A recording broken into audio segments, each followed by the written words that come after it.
dia, família! Vamos conhecer a história dos reis e rainhas da Bíblia no livro de 1 Reis, capítulo 3. Salomão pede sabedoria a Deus. Salomão fez um acordo com o faraó, rei do Egito, casando com sua filha. Ele levou para morar na cidade de Davi até que acabasse a construção do seu palácio e a construção do templo e das muralhas em volta de Jerusalém. Ainda não havia sido construído um templo para Deus, o Senhor, e por isso o povo ainda continuava oferecendo sacrifício em vários altares nos montes. Salomão amava o Senhor e seguia os conselhos de Davi, seu pai, mas também matava animais e os oferecia em sacrifício em vários altares nos montes. Certa vez Salomão foi a Gibeão oferecer sacrifícios porque naquele lugar estava o altar mais famoso de todos. No passado, ele havia queimado ali 1000 animais como sacrifício a Deus. Naquela noite, o Senhor Deus apareceu num sonho a Salomão e o perguntou: "O que você quer que eu lhe dê?" Ele respondeu: Tu sempre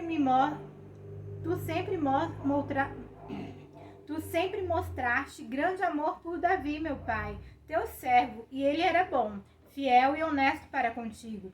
Tu continuaste a mostrar a ele o teu grande e constante amor, e lhe deste um filho que hoje governa no lugar dele. Ó Senhor Deus, tu deixaste que eu ficasse como rei no lugar do meu pai, embora eu seja muito jovem e não saiba governar. Aqui estou eu no meio do povo que escolheste para ser teu, um povo que é tão numeroso que nem pode ser contado. Portanto, dai-me sabedoria para que eu possa governar o teu povo com justiça e saber a diferença entre o bem e o mal. Se não for assim, como é que eu poderei governar este teu grande povo? Deus gostou de Salomão ter pedido isso e disse: já que você pediu sabedoria para governar com justiça, em vez de pedir vida longa ou riquezas, ou a morte dos seus inimigos, eu darei o que você pediu. Darei a você sabedoria e inteligência, como ninguém teve antes de você e nem terá depois. Mas lhe darei também o que não pediu.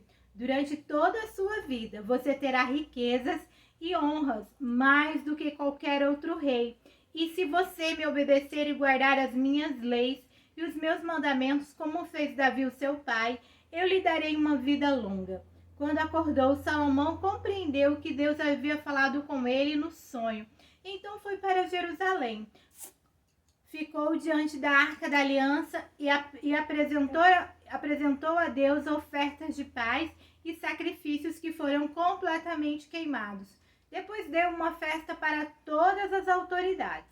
Certo dia, 2 prostitutas apresentaram-se diante do rei Salomão e uma delas disse: Ó rei Salomão, eu e esta mulher moramos na mesma casa.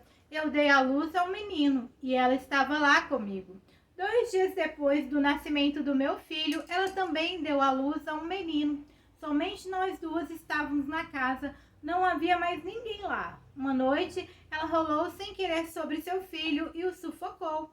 Então levantou-se durante a noite, enquanto eu dormia, pegou o meu filho e o colocou na cama dela. Depois colocou o menino morto nos meus braços. No outro dia de manhã, quando eu me levantei para dar de mamar ao meu filho, vi que estava morto. Porém, quando reparei bem, percebi que não era o meu filho. Mas a outra mulher disse: não é verdade, pelo contrário, meu filho é o que está vivo e o seu é o que está morto.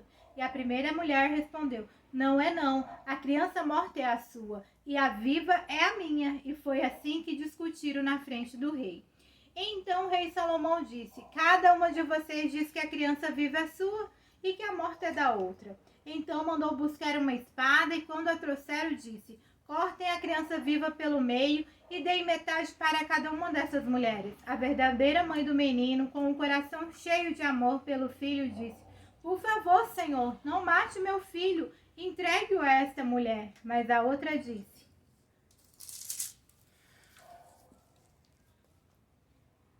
pode cortá-lo em 2 pedaços, assim ele não será nem meu nem seu. Aí Salomão disse: não mate a criança, entregue o menino à primeira mulher, porque ela é a mãe dele. Todo o povo de Israel soube dessa decisão do rei Salomão, e aí todos sentiram um grande respeito por ele, pois viram que Deus lhe tinha dado sabedoria para julgar com justiça. Filha amada, amém!